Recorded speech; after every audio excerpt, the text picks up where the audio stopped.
So hello and good evening. My name is Lukáš Vyhlídka. I am software developer here in Productboard. And today I would like to share my story how I switched from Java to Kotlin. I'm not so famous as Jarda Tulak, so I won't speak anymore about me. And actually, let's go.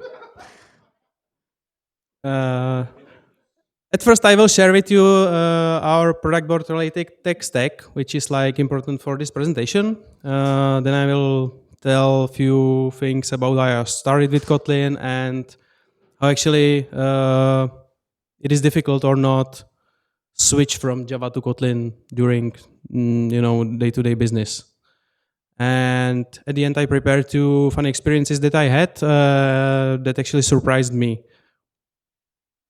So regarding the Productboard Kotlin-related tech stack, we are building microservice architecture, and if the concrete microservice is written in Kotlin, it's based on Spring Boot framework. Other things are like we are using Postgres database to store the data, Kafka for the inter-service communication, REST APIs, GraphQL's APIs, and so on.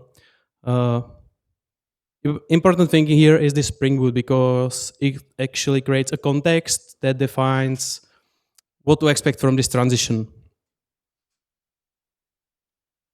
My first Kotlin steps was like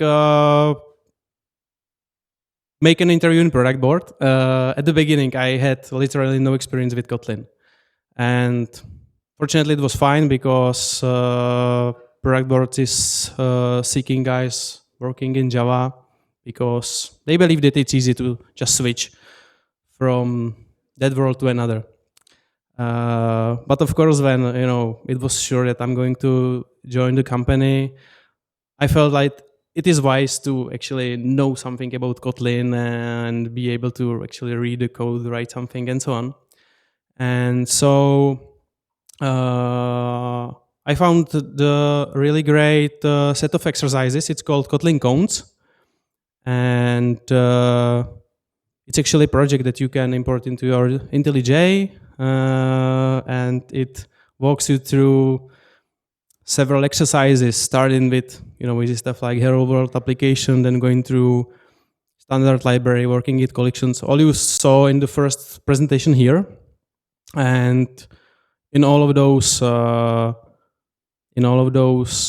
exercises, there is like link to official Kotlin documentation, so you can learn lesson by lesson. And actually, it took me like a week maybe. I was working on it after my previous job and so on. It was not like something super special. And when I did this, I just tried to create a very simple Spring Boot Hello World application. So I just tried out and verified whether everything is working as expected and so on. And then actually I joined Productboard and started to work on Kotlin microservice. And actually, when a man goes into an unknown space with unknown people, he might be scared, right? Because, these are sententi and so on. And some people maybe take some talisman with them or teddy bear, so they are not too scared. And actually, this teddy bear for me was this Spring and Spring Boot framework because it is something I knew from my Java world before. Actually, how many of you, for example, do work with Spring? Okay, great. It's like almost half, maybe half. So for me, it was like easy because when you are just switching Java to Kotlin and still using the Spring or Spring Boot framework, you are still working or creating the very same components that are out-of-wire together and so on. In this example, I created very simple example with REST controller based on Spring MEC. And as you can see, both components are like classes written by different syntax, and the annotations, or I will show it by my mouse. The annotations are the same. So actually, the actual transformation is very easy. before I had decided to switch to Kotlin, I heard stories that to become a Kotlin developer, it's it takes a week and then you are just fine, able to do everything. And I heard it I don't know, several times, maybe at least 3 times. And all the times I was not sure whether I'm really able to do this, because it felt strange to become experienced Kotlin developer after a week. Now I can say that it's possible to actually write something after a week, but I personally doesn't became an experienced Kotlin developer after a week. From the beginning, I was writing the code that looked more as a Java code. And in Kotlin, it's perfectly fine because it allows you actually to create a lot of variables that you are using in following statements and so on. And it's actually important that you have someone next to you in the company that knows Kotlin more, that is more experienced Kotlin developer, and who is willing actually to help you a little bit. So, after a while, they are just telling you, okay, this code is fine, but it can be written differently. You can, for example, change using all those variables, and you can leverage those scoped functions apply, let, also, and so on. It was probably shown in the first presentation, right? And stuff like this. The other thing I heard before I had decided to switch to Kotlin was Kotlin doesn't work very well with Spring and Spring Boot. And I, for example, heard that you have to specify all classes as open, because we have heard at first presentation that classes are sealed by default, which means you cannot extend them. And Spring heavily uses this action engine because of aspect-oriented programming and so on. And when I joined the company and started to work with Kotlin and Spring Boot world, Spring Boot engine and so on, I realized that I don't use those things. And then I realized that there is a official compiler plugin that you can hook into Gradle or Maven that actually does these things underneath. It actually makes all the classes that are annotated with these REST controllers and services and so on as open. So it actually is true that classes has to be open, but if you don't dig into it too much, you don't even realize that it's there. So I would say that Kotlin and Java and Spring Boot framework works together very well. And that's it for my transformation, because it was very easy. And as I promised, I wanted to share some personal experiences I had. And first thing is the nullability. Yeah. It was said that it's rule them all or something like this. And yeah, in Java actually, if you, for example, have method with an argument, and in case if this argument is not of primitive data type, you have to expect null there. You have to validate null all the time, decide whether you are going to throw an exception or whether you are going to handle it differently and so on. In Kotlin world, if you specify a parameter, for example, as this foo, it's non-nullable, and null is never there. Okay, so you don't have to take care about it. Easy stuff. Why do I say it? Actually, on several pull requests, I realized that in Java, my brain made a shortcut, and when I started to work a function or method, I was always thinking about those nulls, treat all the parameters, whether it can be null or not, throw an exception when it's not null, and so on.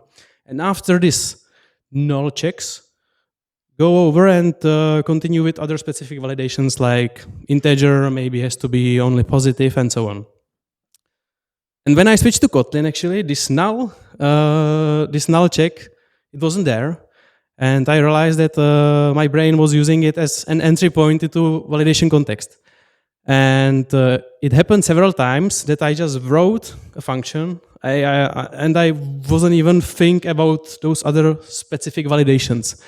And it was like, I made a pull request and colleague said, okay, hey, there is an argument and maybe we should validate it, right? And I said, oh, yeah. I literally did something that if I did on the interview, it would be really big trouble probably. And I think that I did it twice. So after it happened second time, I really needed to think about my brain and what is happening there. And then we two have to had the discussion and we tweaked this activity diagram a little bit. So let's hope it will not happen again. The other thing is about the shorter code. This is the same example as before, this simple REST controller. And as you can see, the code in Kotlin is shorter. You don't have to specify those public accessors in classes because it's by default in Kotlin. The same with functions. You don't have to specify this final keyword because it's by design there when you use this val and so on. In Java world, I was using this public accessor in classes almost all the time. When I used something else, it was like special case that has to be reasoned about. The same I did with those private accessors here in the members of a class. I treat it like, by default, I just fill their private and, if it's something special and in case it's like reasonable, then it was something different. But for me, like private, final, something was automatic. And in Kotlin, I started to feel like all those things I did automatically in Java doesn't have to be specified there. And I somehow did the same with private accessors. I just stopped to write it there. Not for functions, but for those members of class. And again, it happened. I created a pull request with a lot of components, and it was like, these 3 parameters maybe should be private, right? And on 5th component, the guy just tell me, okay, just check all the parameters that are there and think whether they should be public or not. Yeah. So I somehow overkilled it with this Kotlin is shorter and I shorted it too much. So yeah, I hope that it will not happen to me again. And and that's pretty much it. Actually, during my transition, nothing else worth mentioning happened. And so now it's up to you whether, what was important for you during these 3 presentations. Thank you very much for your attention. And actually, if you have any questions, ask now, or we can talk about anything after.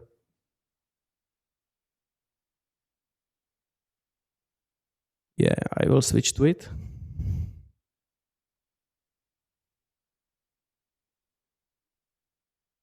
Yeah, is there a good book on Kotlin?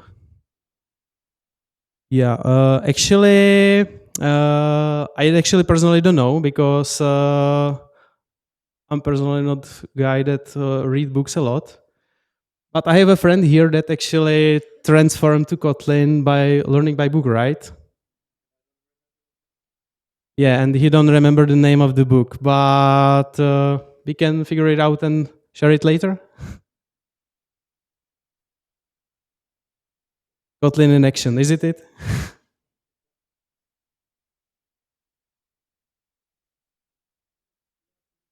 Yeah, it's written there. No. Yeah. So this is probably one of them. Thank you for your answer. And the other book we can share later, right?